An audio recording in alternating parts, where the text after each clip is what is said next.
नमस्कार दर्शक बंधु आपण समस्त को जातक विचार चैनल को हार्दिक स्वागत। आज भिडियो आम जाना कि ग्रह दशाटा आपणकर भल जीव कि जीव नहीं। आपणकर समस्ते जानिथे महादशा, अंतर्दशा, प्रत्यंतर दशा, सूक्ष्म दशा आ प्राण दशा, जोगिनी दशा, सूक्ष्म सूक्ष्म दशा, सूक्ष्म अंतर्दशा एमती सब चलिकी 16टा सर्वमोट दशा चले। 16टा दशा को प्रेडिक्शन करवाटा संभव नुहे आजिका समय रे।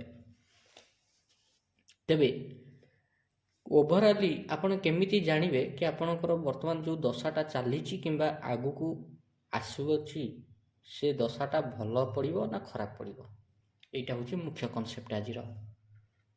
अच्छा, प्रत्येक लोकर जातक देखिया पई कहले चारिटा डिटेल्स दरकार। कोन ना तार ना, जन्म तारीख, जन्म समय, जन्म स्थान, ये चार्टा जिनस दरकार। गोटे आप्लिकेसन अच्छी ता ना होची एस्ट्रोसेज। मु कहीं से आप्लिकेसन नाटा बारंबार नौची कारण से फ्री ऑफ कॉस्ट रे अनेक गुड़ाए फीचर्स दिए। से आपड़ जो डिटेल्स पकईदे निजर देखिए ये गोटे चित्र अंकन होकर पलि आसो।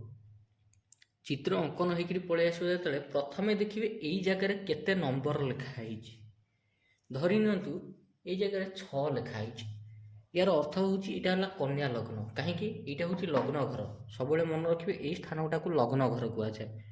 लग्न घरे जेतिकी नंबर राशि लिखाई थव, जो राशि पड़ुथव से राशि हूँ आपणकर लग्न। Concept clear? अच्छा, लग्न रे लग्नाधिपति सबु बेले भल फल दिए, शुभ फल दिए। कंडीशन गोटाए कि लग्नाधिपति नीचस्थ न होइथवा दरकार। जदि लग्नाधिपति नीचस्थ नुहे तेबे जेबे जेबे लग्नाधिपतिर दशा, महादशा, अंतर्दशा, प्रत्यंतर दशा, सूक्ष्म दशा, प्राण दशा आसीबो लग्नाधिपति शुभ फल दब। एटा हला फास्ट थियोरी, एटा को मन रखिथेबे।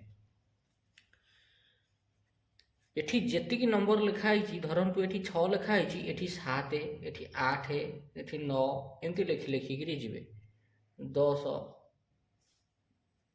11, 12, 13 सॉरी 13 नुहे एटा 1 पुणी 1 रु आरंभ हुए, 12 पर पुणी 1 रु आरंभ हुए, 2, 3, 4, 5। कहीं ये जो 12 ये हूँ 12टा राशि। 12टा राशि पर 12 पर आउ राशि नाही, तेणु पुणी प्रथमे मेषरु ही आरंभ करा जाए। उदाहरण पाइका मुझे गोटे कन्या लग्न नहीं गली। कन्या लग्नर लग्नाधिपति किए बुध। तेबे प्रथम थियोरी हूँ या कि लग्नाधिपति जीए, लग्नाधिपति अर्थ कौन? यहाँ लग्न घरे जेतिकी नंबर लिखाई सेटा जो राशि पड़ुची से राशिर स्वामी ग्रह जीए ताकू लग्नाधिपति कहती। लग्नाधिपतिर दशा जेतेबेले आसीबो सेतेबेले शुभ फल मिलिबो। Concept clear? अच्छा, एठी गोटे आउ गोटे थियोरी कौन? लग्नाधिपति जो ग्रह होइथबो तार मित्र ग्रह जदि दशा आसुची, महादशा आसुची, अंतर्दशा आसुची, प्रत्यंतर दशा आसुची ताहले शुभ फल मिलिबो।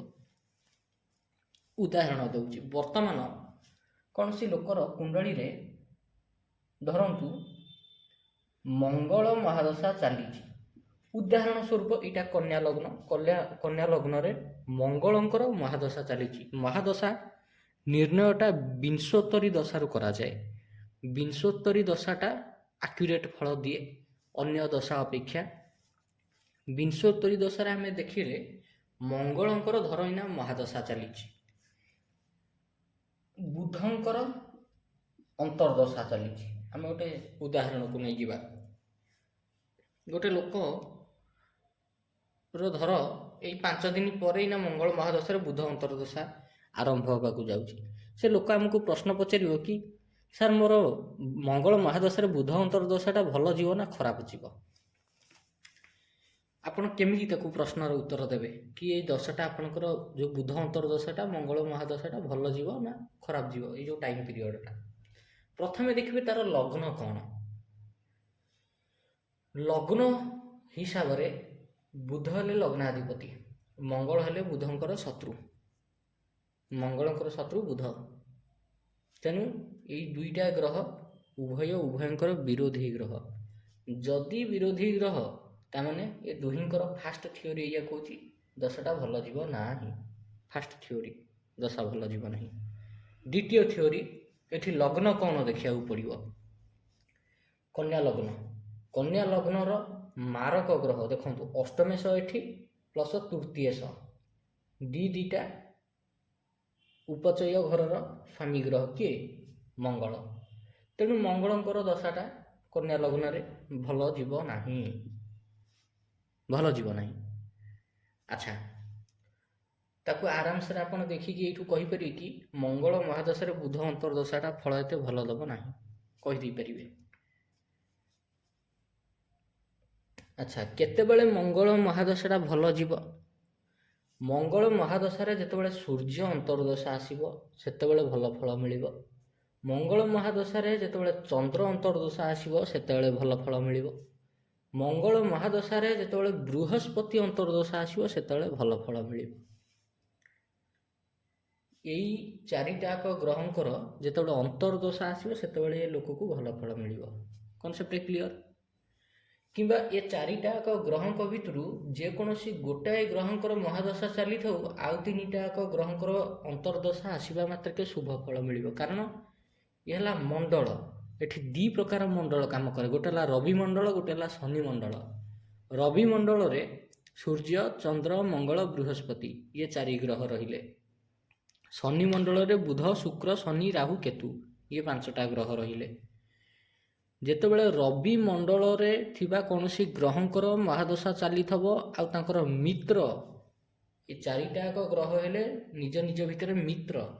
ତେଣୁ ରବି ମଣ୍ଡଳର କୌଣସି ଗ୍ରହଙ୍କର ମହାଦଶା ଚାଲିଥିବା ସମୟରେ ରବି ମଣ୍ଡଳର ଯଦି ମିତ୍ର ଗ୍ରହଙ୍କର ଅନ୍ତର୍ଦଶା ପଡ଼େ ତାହେଲେ ଶୁଭ ଫଳ ପ୍ରାପ୍ତି ହେବ। ଯଦି ଶନି ମଣ୍ଡଳର କୌଣସି ଗ୍ରହଙ୍କର ଦଶା ଥାଏ ଆଉ ଶନି ମଣ୍ଡଳର ମିତ୍ର ଗ୍ରହଙ୍କର ଅନ୍ତର୍ଦଶା ଯେତେବେଳେ ଚାଲିବ ସେତେବେଳେ ଶୁଭ ଫଳ ପ୍ରାପ୍ତି ହେବ। ଏଇଟା ହେଉଛି ଅସଲ ପ୍ରେଡ଼ିକ୍ସନ୍। ଏଇ ହିସାବରେ ଆପଣ କେଉଁ ଦଶାଟା ଭଲ ଯିବ, କେଉଁ ଦଶାଟା ଖରାପ ଯିବ ସେଇଟା କହିପାରିବେ। ଧର କାହା କୁଣ୍ଡଳୀରେ ନା ବୁଧ ମହାଦଶା ଚାଲିଛି, ତା ସାଙ୍ଗରେ ଯଦି ଶୁକ୍ର ଅନ୍ତର୍ଦଶା କିମ୍ବା ଶନି ଅନ୍ତର୍ଦଶା କିମ୍ବା ରାହୁ ଅନ୍ତର୍ଦଶା କିମ୍ବା କେତୁ ଅନ୍ତର୍ଦଶା ଆସିଲା ତାହେଲେ ଭଲ ଫଳ ମିଳିବ ୟାକୁ। କିମ୍ବା ଶୁକ୍ର ମହାଦଶା ଚାଲିଛି, ଶନି ଅନ୍ତର୍ଦଶା, ବୁଧ ଅନ୍ତର୍ଦଶା, ରାହୁ ଅନ୍ତର୍ଦଶା, କେତୁ ଅନ୍ତର୍ଦଶା ଏଗୁଡ଼ାକ ଆସିଲେ ଭଲ ଫଳ ଦେବ। କିମ୍ବା ରାହୁ ମହାଦଶା ଚାଲିଛି, ଶନି ଅନ୍ତର୍ଦଶା, ଶୁକ୍ର ଅନ୍ତର୍ଦଶା, ବୁଧ ଅନ୍ତର୍ଦଶା ଆସିଲେ ଭଲ ଫଳ ଦେବ। କେବଳ ଗୋଟାଏ ଜିନିଷ ମନେ ରଖିଥିବେ, ରାହୁ ମହାଦଶାରେ ଯେତେବେଳେ କେତୁ ଅନ୍ତର୍ଦଶା ଆସେ କିମ୍ବା କେତୁ ମହାଦଶାରେ ଯେତେବେଳେ ରାହୁ ଅନ୍ତର୍ଦଶା ଆସେ, ଏଇ ସମୟଟା ହିଁ ହେଉଛି ଲାଇଫ୍ର ସବୁଠୁ ଟପ୍ ସମୟ। ଟପ୍ ସମୟ କ'ଣ? ଏଇଟା ଗୋଟେ ଲାଇଫ୍ର ଟର୍ଣ୍ଣିଂ ପଏଣ୍ଟ। ଏଇଟା ଗୋଟେ ନିଜ ଜୀବନକୁ ଗୋଟେ ଭିନ୍ନ ଏକ ମୋଡ଼ ଦେଇଦେବ। ଯଦି ଗୋଟେ ଲୋକ ଅତ୍ୟଧିକ ଆଧ୍ୟାତ୍ମିକବାଦୀ ହେଇଥିବ ସେ ମାୟାବାଦୀ ହେଇଯାଇପାରେ, କିମ୍ବା ଗୋଟେ ଲୋକ ଯଦି ଅତ୍ୟଧିକ ମାୟାବାଦୀ ତେବେ ସିଏ ଆଧ୍ୟାତ୍ମିକବାଦୀ ହେଇଯାଇପାରେ, କହିହେବ ନାହିଁ। ସେଟା ତାର ଗ୍ରହ ନକ୍ଷତ୍ରଙ୍କର ସ୍ଥିତିକି ଦେଖିକିରି ସେଠି ପ୍ରେଡ଼ିକ୍ସନ୍ ଦେବାକୁ ପଡ଼ିବ। Concept clear? ତେବେ ଆଶା କରୁଛି ଆଜିର ଏଇ ଭିଡ଼ିଓରେ ଆପଣମାନେ ଜାଣିପାରୁଥିବେ କି କେଉଁ ମହାଦଶାରେ କେଉଁ ଅନ୍ତର୍ଦଶା ଚାଲିଲେ ଶୁଭ ଫଳ ମିଳିପାରିବ। ତେବେ ଭିଡ଼ିଓଟି ଆଜି ପାଇଁ ଏତିକି। ଯଦି ଭିଡ଼ିଓଟି ଭଲ ଲାଗିଛି ଏଇଭଳି ଭିଡ଼ିଓ ଦେଖିବା ପାଇଁ, ଜ୍ୟୋତିଷ ଶାସ୍ତ୍ର ଶିଖିବା ପାଇଁ ଆପଣ ଆମ ଚ୍ୟାନେଲ୍ ଜାତକ ବିଚାରକୁ ନିହାତି ସବସ୍କ୍ରାଇବ୍ କରନ୍ତୁ। ଧନ୍ୟବାଦ।